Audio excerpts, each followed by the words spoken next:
On World News Tonight this Tuesday, the deal to avoid NATO airstrikes against the Serbs. Is it a deal with the devil? There will be no professional basketball for the first 2 weeks of the season. The NBA cancels. Thousands of people lose their jobs on Wall Street. Up is up and down is down. And why the managed healthcare companies say they cannot afford the elderly. We'll take a closer look at the HMO Nation.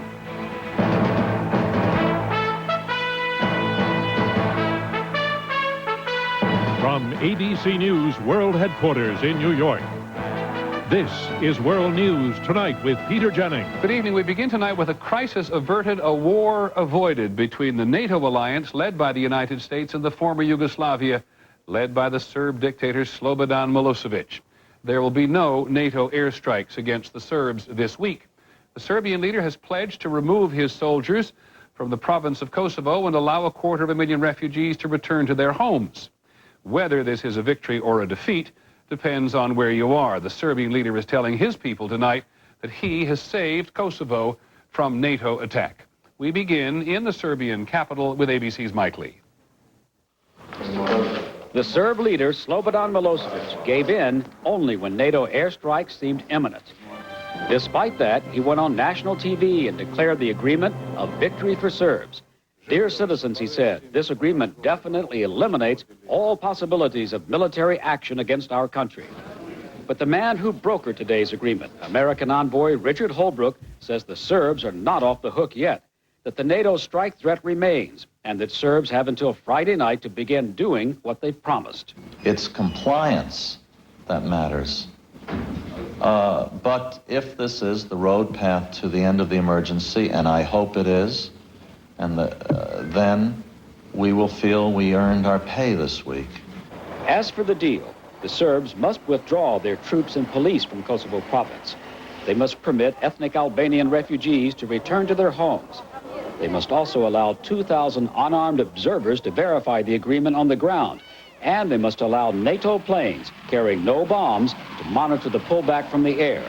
Finally, the Serbs agreed to restore some form of local self-rule to ethnic Albanians, who make up 90% of the population of Kosovo. In Kosovo today, these ethnic Albanian refugees in the mountains of Kishne Reka said they will not return to their villages until they can be 100% sure that Serb forces have gone and will never come back. But the refugees may not feel completely safe for a while. It will take at least a month for those international observers to even begin their work on the ground in Kosovo. Mike Lee, ABC News, Belgrade. As we said, victory or defeat depends on where you are. As the American envoy, Mr. Holbrooke, said, it's a little early to use the T word, as in triumph. And if anyone knows wiggle room, it is Mr. Milosevic. Another look at the deal by our national security correspondent in Washington, John McWethy. Central to the agreement, and perhaps its greatest weakness, is the 2,000-person civilian monitoring force that does not yet exist. This will be an international group of people who are experienced, hopefully, in this kind of work. Even Sandy Berger seems skeptical that this kind of work could be done by the OSCE, the 54-nation Organization for the Security and Cooperation in Europe. In the past, the OSCE has provided people to monitor elections. The job in Kosovo requires many more people, will be vastly more complex and dangerous. They will be armed only with clipboards, pencils, and cameras. Now we're talking about the equivalent of a peacemaking force without arms, without training, and with very uncertain organization. Assuming such a group of civilians can be assembled, the question is, who will protect them? U.S. officials say there will have to be a rapid reaction force of several thousand soldiers standing by. To avoid upsetting Congress, the emphasis will be on recruiting troops from several NATO countries, not just the U.S. They would be kept out of harm's way by basing either in a neighboring country like Macedonia or aboard a ship. At the moment, NATO has just one tool to force the Serbs to back down, the threat of airstrikes. So Milosevic complies for now. But it took 4 months to get to this point, and the question is whether NATO can stay focused for the long haul. John McWethy, ABC News, the Pentagon. Other news today, a former Army intelligence analyst was charged with selling secrets to the former Soviet Union. David Boone worked for the National Security Agency between 1988 and 91. The FBI says he sold documents outlining what the U.S. knew about Soviet nuclear weapons and where they were stationed. Other news when we come back. Pro basketball is on hold. Wealthy owners battle wealthy players.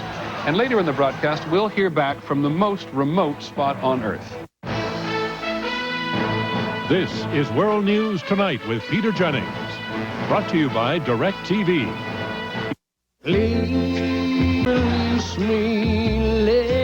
DirecTV offers more than 175 channels. Digital sound. Digital picture. More sports. More movies. More of everything than you could ever get from cable. If it's not DirecTV, see your retailer for a demo today. Of all the things we might put honey in, the best may be new Honey Cough.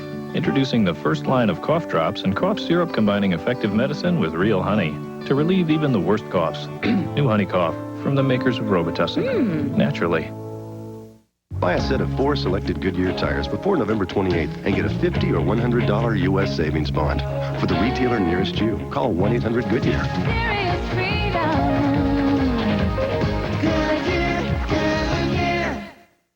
Life's an adventure because you're over 50 and still exploring. So take the Centrum made just for you, Centrum Silver, with age-essential nutrients specially adjusted to keep pace with your changing nutritional needs. Centrum Silver, it's a great time to be silver. The National Basketball Association has canceled the first 2 weeks of its season. The season was supposed to begin at the beginning of November, but the owners and the players are still paralyzed by their differences about money. It's the rich versus the rich. Here's ABC's John Frankel. The talks were cordial, but no deal. This is not a very pleasant announcement. No agreement on the core issue, players' soaring salaries. For example, Minnesota's Kevin Garnett, in the league only 3 years, signed a 6-year contract for $126 million, $36 million more than the owner paid for the team. The teams are paying out too much money in salaries in relation to the team's revenues. The owners claim half the 29 teams actually lost money last season. Their solution? A hard salary cap for players. We feel that with a hard cap that, we as players cannot survive. These issues sank Major League Baseball in 1994, and it has taken that league 4 years to recover, a timetable the NBA may not find so palatable. John Frankel, ABC News, New York. On Wall Street today, investors are worried about bad corporate earnings and the possibility of a recession. The Dow Jones Industrials lost more than 63 points to close at 79.38. On the NASDAQ market, stocks were down more than 36 points. They are really starting to feel the effects of the global financial turmoil on Wall Street itself, i.e. physically. Merrill Lynch today is the first big brokerage house to make cuts in staff, 3,400 jobs. Up and down the street, there is a great deal of uncertainty now about what lies ahead for the people who work there. Here's ABC's Betsy Stark. The fear this gloomy day on Wall Street is that the layoffs at Merrill Lynch are just the beginning. Other brokerage giants, including Solomon Smith Barney, Bankers Trust, and Prudential Securities, are also expected to announce cutbacks as early as next week. Wall Street hired thousands as the market soared, and now that it's tumbled, revenues are down, and therefore the firms can't remain profitable, and they've got to cut employees, and they've got to cut other expenses, and then so you have layoffs. Layoffs will not affect most of Wall Street's big spenders, the traders and investment bankers who earned an average of $180,000 last year. Let's say they're not going to spend $250 for a bottle of wine. They would just tell me the maximum amount of money that I'm going to be able to spend for a bottle of wine is $75. But even cutting back a little worries the hundreds of businesses and charities who depend on Wall Street's millions. What we are afraid of is that people will begin to experience psychological poverty. The stakes are especially high for New York City. While Wall Street directly employs just 5% of the local workforce, a state study suggests it's recently accounted for more than half the job growth in the region. Everything from limo drivers to restaurant workers. Analysts expect ripples outside New York as well. Both Boston and San Francisco are home to major mutual funds and money management companies. And the betting is pink slips are also inevitable there. Betsy Stark, ABC News, New York. One other note about who is hurting these days, we learned that Harvard University's giant endowment has lost $1.3 billion. The Wall Street Journal reports today that a number of top colleges and universities have been hurt by the market decline around the world. They're vulnerable because they've been using aggressive investment strategies to try building their endowments. When we come back, education and the budget skirmish. How did schools suddenly become the battleground? T-bone, T-bone, look for T-bone, chewy, meaty T-bone, at the big T-bone store. There's one, no, that's the one, over there, no, over on the shelf, oh, too green. Wait a minute, there, oh, package of little chewy, meaty T-bone steaks. I'm waking up. Mama brought you some T-bone dog snacks. Made with real meat, so dogs think it's a T-bone. Resealable T-bones, brand from Purina. Dogs don't know it's not a T-bone. It's a T-bone. Some people call it retirement planning. I think of this as future construction. Year by year, block by block, until... It's our dream house. Beautiful. But I was hoping we could afford to travel. This plan can help make it happen. We can even make sure you've got worry-free income for life. AXA, dynamic vision, equitable, a trusted resource. Call us. Equitable is a member of the global AXA group. But, Mom, I don't want to take him with me. You don't know, Mom. Last time, he got stuck in a tree. It was almost on TV. Sometimes moms need a little help getting kids to do the right thing. He gets two? Fortunately, there's Sunny Delight. Kids love that great Sunny D taste. You love the vitamins. Let's go. Come on, Shorty. Mr. Shorty to you. Yeah. Reach for the good stuff. Reach for the sun. Sunny Delight. If you have arthritis pain that lasts all day, presenting Tylenol Arthritis Extended Relief. It's the only pain reliever that lasts up to 8 hours, with the medicine arthritis experts recommend first. Tell the truth. Do you soak your dentures every day? No? Takes too long? Well, Polident works in just 5 minutes.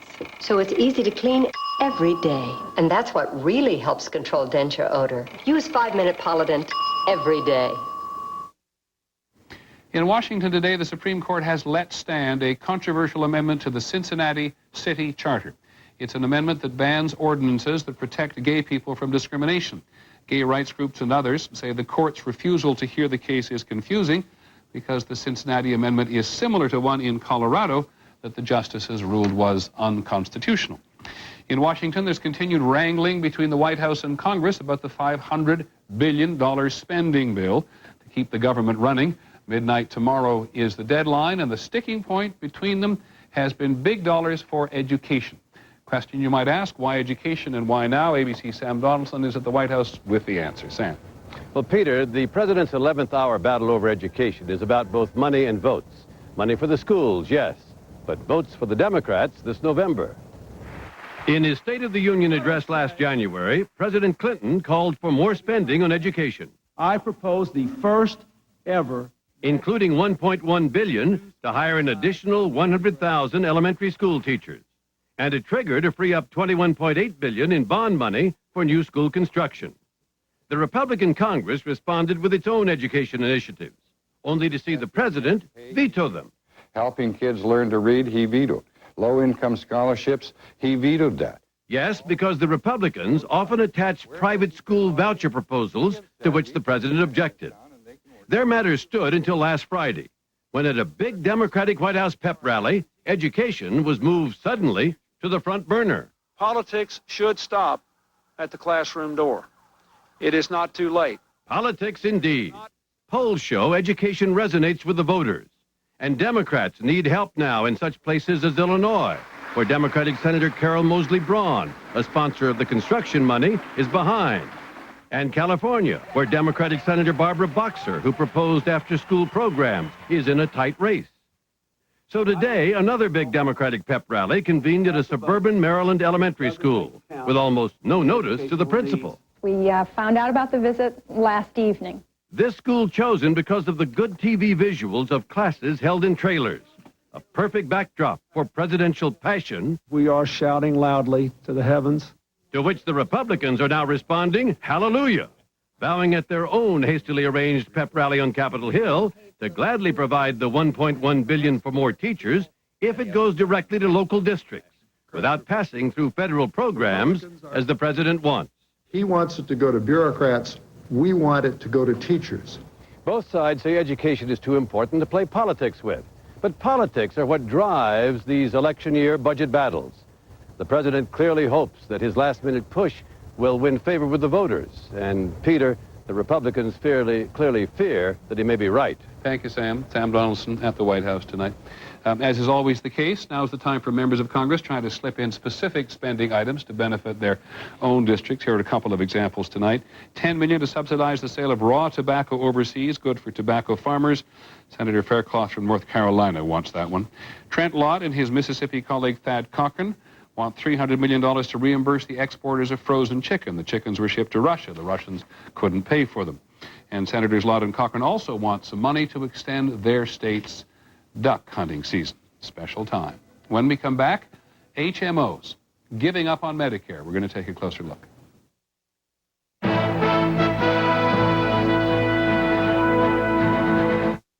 For the 14 million women who worry about light to moderate bladder control, now there's new Double Protection Compose Panty and Pad system. The Compose Panty and Pad fit together for double protection. There's a super absorbent disposable pad, but the real difference is the separate washable panty.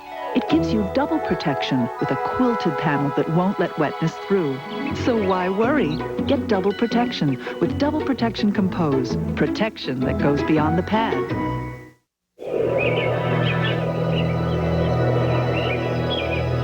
There's an athlete amongst us, disguised as a mother and a neighbor.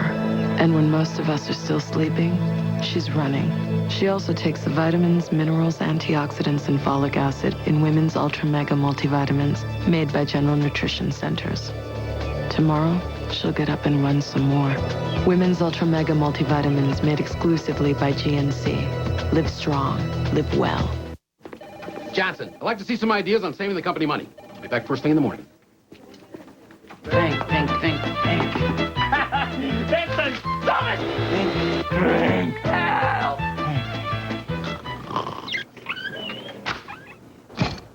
Well, Johnson, Staples. That'll save us a lot of money. You are a genius. Staples has guaranteed low prices, like an HP cartridge for $23.88. Staples. Yeah, we've got that. Discover the fiber therapy that tastes so good, people prefer it over Metamucil, 2-to-1. Discover Citracel, the only fiber powder that won't produce excess gas. Citracel, no excess gas and better taste, too. They've had to do a little remodeling at Pizza Hut headquarters since their co-founder came out of retirement to become a Papa John's franchisee. See, he thinks Papa John's makes better pizza than even the company he helped found. Today, Frank owns over 70 restaurants. Papa John. Better ingredients, better pizza. He's got it. Papa John's. Hey, looks good here. Try our Papa's Choice. That's a large pizza with your choice of up to 5 toppings for just $9.99. Tonight we're going to take another close look at managed care, our series, the HMO Nation. Tonight, call it the fear of abandonment. About 6 million elderly and disabled Americans get their Medicare benefits through managed care. Medicare, we all know, is the coveted health care safety net that has been in place since the 1960s. And this year, more than 400,000 people on Medicare are being abandoned by their HMOs because the HMOs say that they, the elderly, are unaffordable. The elderly, unaffordable? It wasn't supposed to be this way. Here's ABC's John Cochran. In a quiet neighborhood in Wilmington, Otto and Lolo Heidlinger feel as if they've been hit by a bombshell. They're going out of the Golden Choice too. They recently read in the local newspaper that their HMO is dropping Medicare patients. So, what do they give us as an alternative there? As of now, the only alternative is to return to the old-style Medicare program run by the government, which provides none of the extras so many older people want, especially prescription drugs. The Heidlingers have survived cancer and Nazi Germany, but they say they don't know how they will survive without their HMO. God forbid a severe situation arises, we wouldn't know where to take the money from. With a limited income What are we going to do? I mean, at the age of 88 and 78, I don't think we can go and take jobs again. The Heidlingers say all their friends are worried. When you go to the doctor and you're sitting in the waiting room, do other elderly people worry about the HMO pulling out of town? Yes. Yes, that's all they talk about. That was the sole conversation. Soon, many more older Americans could lose HMO coverage. HMOs admit they have underestimated the cost of caring for the elderly. Because it will get much worse next year. This situation will be exacerbated. When HMOs asked the government for permission to charge beneficiaries a little more, here's what President Clinton said last Friday. We told them no deal. Privately, senior administration officials tell ABC News that in the end, the only solution may be to raise premiums or spend some of the budget surplus on Medicare. And that sends the problem back from places like this, Wilmington, to Washington. There, 30 years after establishing Medicare, the politicians must decide whether it's time to make a serious effort to provide services like prescription drugs not even mentioned in the original legislation. For the Heidlingers and hundreds of thousands just like them, it's an easy call. Just do it. John Cochran, ABC News, Wilmington, Delaware. In our reporting last night, we pointed out that after the explosion in managed care, which we've had with us for 20 years now, 80% of Americans say they are satisfied with what they're getting. That leaves, of course, 20% who are not. And as you may have heard, there are doctors who are not happy either. ABC's Aaron Hayes tonight on some of the doctors. All right. They deal every day. How much time do we have? With life and death decisions. But thousands of doctors say they're being second-guessed, forced to cut back on patient care, pressured by HMOs and other managed care companies. We, as doctors, feel that we're living with a devil that we have to talk about. In Dallas, Guy Culpepper is one of hundreds of doctors who just quit one of that city's biggest HMOs. Fed up. We're forcing people through the system so quickly, you don't have time to make that kind of human connection. And spending too much time, they say, phoning managed care companies. I have a new prescription for Cindy. Hi, Monica, this is Karen at Dr. Culpepper's office. To get them to okay tests and medicine for patients. It's sort of like calling to say, Mother, may I, for everything that you do for a patient. Many are convinced managed care companies have made the process difficult on purpose. Every dollar that they spend for patient care is less for them, and every dollar that they can delay or deny is more for them. In St. Louis, when I called the company, the city's medical society started a managed care grievance committee. Insurance companies deny what patients really need. You get worn down. We just don't have the resources or the time to constantly go back and constantly write letters and constantly protest the denials. There's a real problem out there. Many doctors acknowledge they have lost money because of managed care, but say the fight now is over something much more important, their independence to make decisions that are right for their patients. We did not take this course of training to look after the interests of a group of stockholders.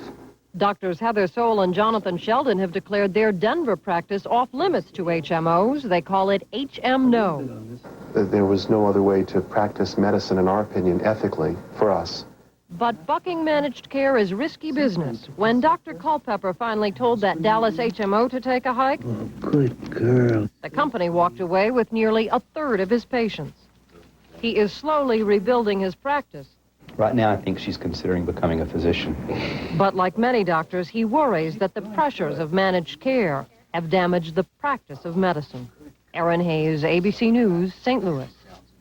Tomorrow night, managed care and mental health. Holding up treatment, losing treatment in some cases, because HMOs won't pay. And when we come back this evening, our newest pen pal.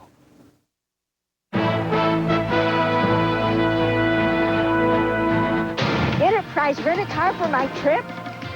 Looks expensive. It's not expensive, Mom. They pick us up? Sounds expensive. Pickup's free, Mom. Well, if it's not expensive, why didn't I get a convertible? Pick Enterprise. We'll pick you up. Fibercon or Metamucil? Both have fiber for regularity. But I like Fibercon better. Same natural action of fiber, but only Fibercon contains calcium. And with Fibercon, I get my fiber in 2 caplets. Fibercon, fiber and calcium in a convenient caplet. Open wide. It's new Friskies Dental Diet. Boys, here's great tasting news you can chew. If you want strong choppers, you gotta keep them clean. Whoa, remember this guy? Never brushed. New Friskies Dental Diet helps reduce plaque and tartar buildup by 25%. So now your cat can feast on Friskies and crunch his teeth clean with every bite. Toothbrushes? Oh, poor humans. New Friskies Dental Diet. Bring out the Frisky in your cat. Thanks, Dad. Thanks. Thanks, Pop. Thanks, hon. Thanks, Dad. A little help? You can't do this with Caravan. Thanks, Dad. The Chevy Venture is available with a remote control sliding side door. So you can get more done. And have more fun.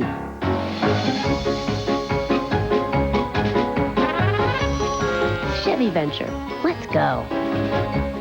ABC Tonight. Only one person can give you the thrill of winning $1 million. So rush behind the scenes of Monday Night Football and the power of blowing up a famous landmark.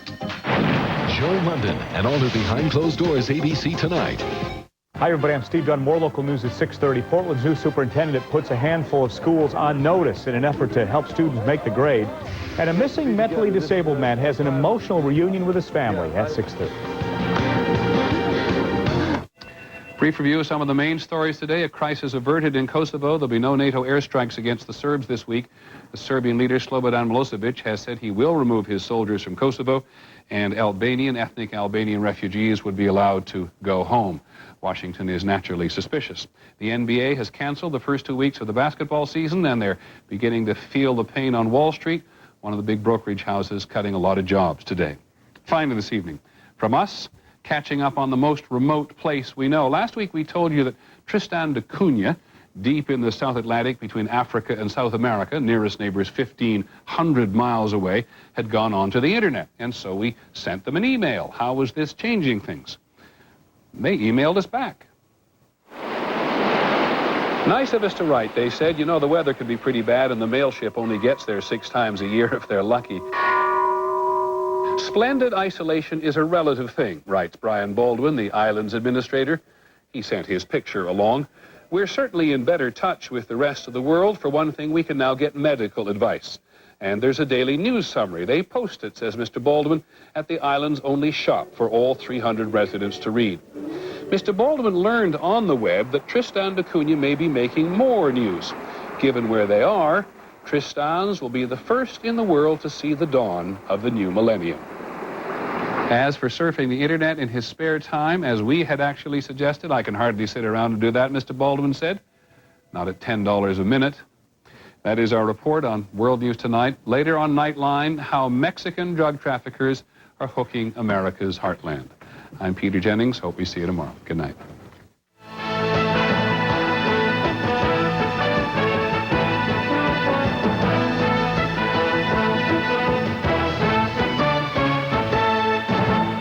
Tomorrow, managed health care and mental health. Treatments cut short because HMOs won't pay. Are they putting people's lives at risk? Watch World News Tonight with Peter Jennings. This has been a presentation of ABC News. More Americans get their news from ABC News than from any other source. ABC News, now always on. Coming up next on Channel 2 News, 25 Portland schools are put on notice. Their test scores must come up.